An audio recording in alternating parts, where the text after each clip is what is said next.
عارف رومی رحمۃ اللہ تعالی نے لکھا ہے کہ وہ جس چیز سے بندے کو محبت ہوتی ہے نا، اس کا نام خواب میں بھی لے لیا جائے تو بندہ چونک جاتا ہے۔ عارف رومی رحمۃ اللہ علیہ فرماتے ایک شخص بیمار ہو گیا تھا، کومے میں چلا گیا تھا، وہ کئی لوگوں نے کوششیں کی پر وہ شفا نہیں ہوتی تھی۔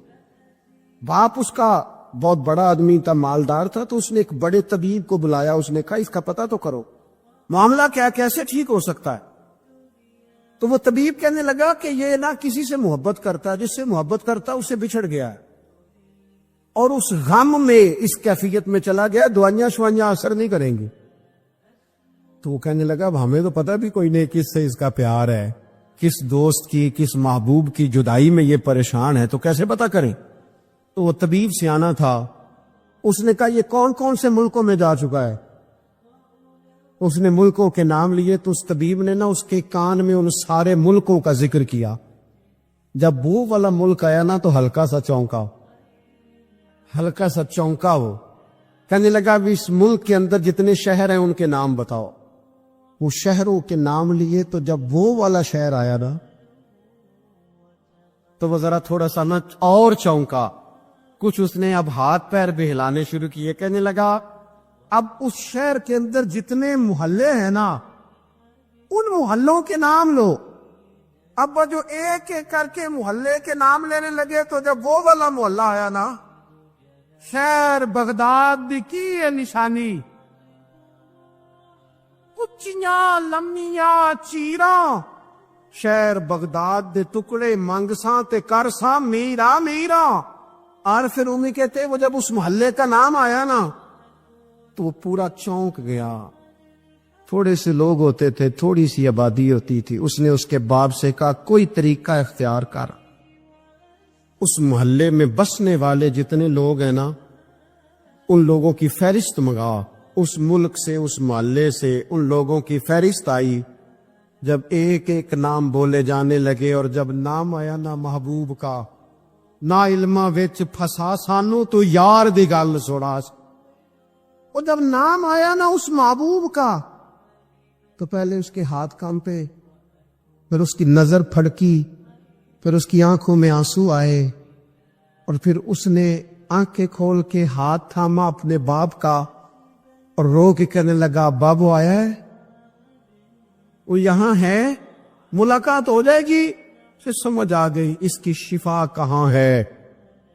میں کچھ دن پہلے ایک جگہ تعزیت، اور ڈرتا ڈرتا گیا تعزیت کرنے، پرانے جاننے والے تھے، دوستوں کا رشتہ تھا، تو میں ایک ہی بیٹا تھا، تو وہ مجھے پتا چلا کہ ٹرین ایکسیڈنٹ میں انتقال کر گیا، تو میں ڈرتے ڈرتے گیا کیونکہ معاملہ مشکوک تھا۔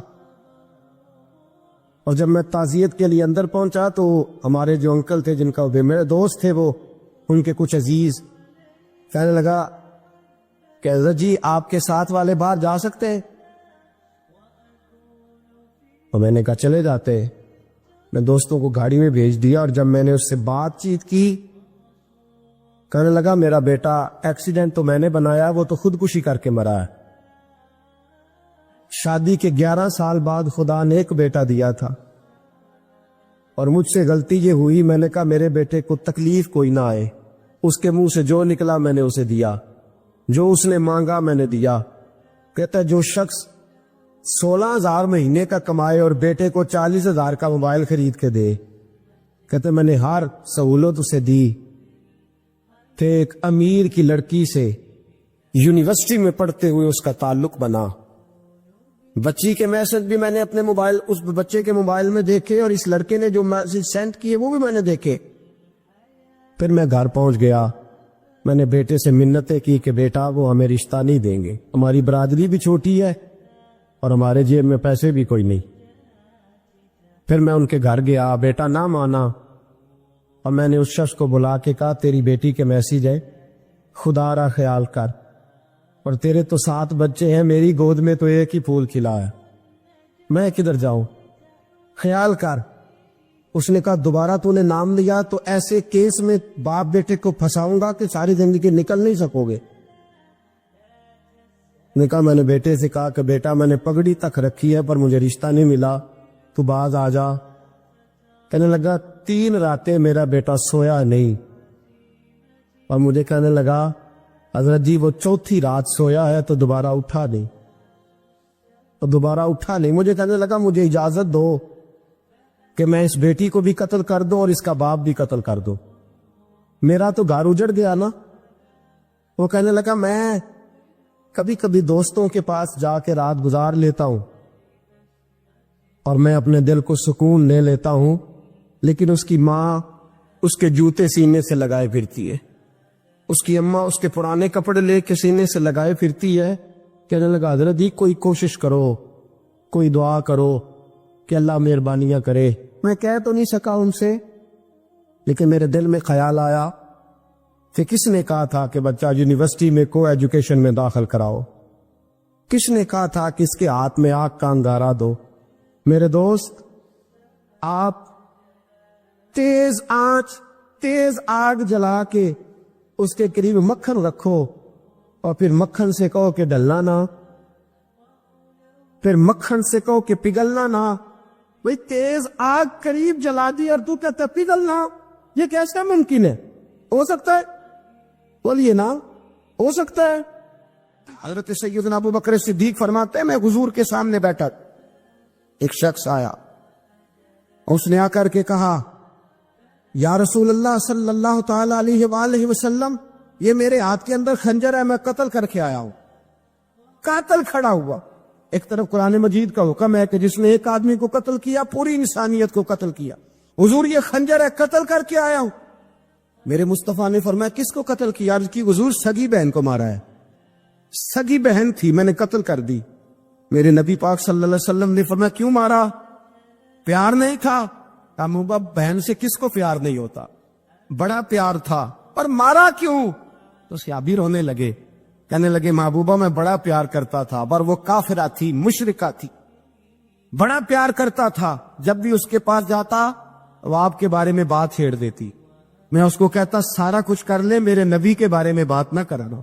میں ہر شے سہ لیتا, پر مصطفیٰ کریم کی ذات کے بارے میں کوئی بات برداشت کرنے کی طاقت نہیں رکھتا. یہ والا جملہ نہ کہنا. میں اس کو روکتا, منع کرتا, وہ باز نہ آتی. کہتے ہیں آج اس نے اتنی سخت بات کی کہ میں اس کا گلا کاٹ آیا ہوں, قتل کر دیا ہے. حضور میرے لیے حکم کیا ہے؟ تو نبی پاک نے فرمایا جا, تیرے اوپر کوئی سزا نہیں, تو نے جو کیا ہے اچھا ہی کیا ہے, نہیں اچھا کر ڈالا ہے جو تو نے کیا ہے. ایک صحابی نابینا تھے, آنکھوں سے نظر نہیں آتا تھا, رشتہ کوئی نہیں دیتا تھا, معذور آدمی تھے, نکاح ہوا, شادی ہوئی, 2 بیٹے دیے اللہ, گھر بس گیا, بیوی کپڑے دھو کے دیتی, خدمت کرتی, روٹی پکا کے دیتی, بچے بڑے حسین تھے. اور وہ صحابی خود فرماتے ہیں, نابینا صحابی کہتے موتیوں کی طرح کے میرے بچے, جو بھی آتا آ کے کہتا تیرے موتیوں کی طرح کے لال ہیں. لیکن آپ فرماتے ہیں ایک صبح اعلان ہو گیا, مدینے میں شور ہو گیا کہ اس نابینا صحابی کی بیوی قتل ہو گئی, کسی نے خنجر کے دبایا, مر گئی ہے. کہتے ہیں اس کے لواحقین اکٹھے ہوئے, در رسالت امام پہ آئے, آگے کہنے لگے حضور ہمارا قاتل ڈھونڈ کے دیں, ہماری بیٹی کو کس نے مارا؟ میرے رسول پاک نے مجمع پہ نظر ڈالی, فرمایا بھائی مجھے کہنے کی ضرورت نہ پڑے, اگر قاتل موجود ہے تو خود اٹھ جائے. خود اٹھے. وہ نبینا صحابی بیچ میں سے اٹھ کے کھڑے ہو گئے, کہنے لگے سونیا قاتل کوئی باہر نہیں, میں خود قاتل ہوں, میں نے مارا ہے, میں قاتل ہوں, میں نے مارا ہے.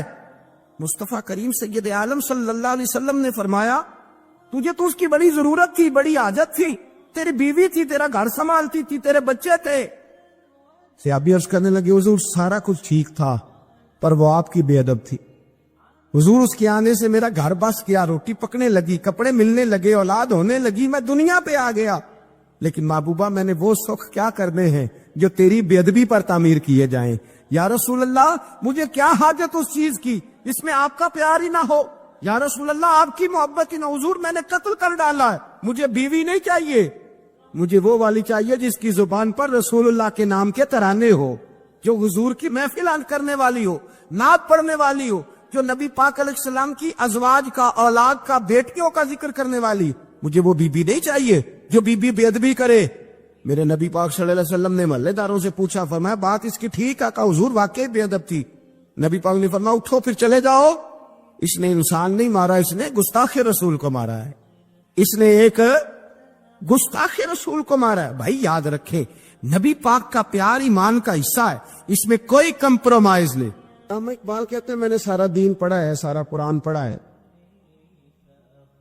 میں نے بنظر غائب جب ساری چیزوں کو دیکھ لیا تو اقبال کہنے لگے میں اس نتیجے پہ پہنچا ہوں کہ مغز قرآن روح ایمان جان دین۔ بھائی اقبال، میں کسی عالم کی بات کرتا تو لوگوں نے شاید رویہ اور اختیار کرنا تھا، وہ لوگ جس پر اکثر مکاتب فکر اعتبار کرتے ہیں۔ اقبال کہنے لگے مغز قرآن روح ایمان جان دین۔ لفظوں پہ غور کریں، مغز یعنی سارے قرآن کا مغز، روح ایمان یعنی ایمان کی روح، اور جان دین یعنی سارے دین کی۔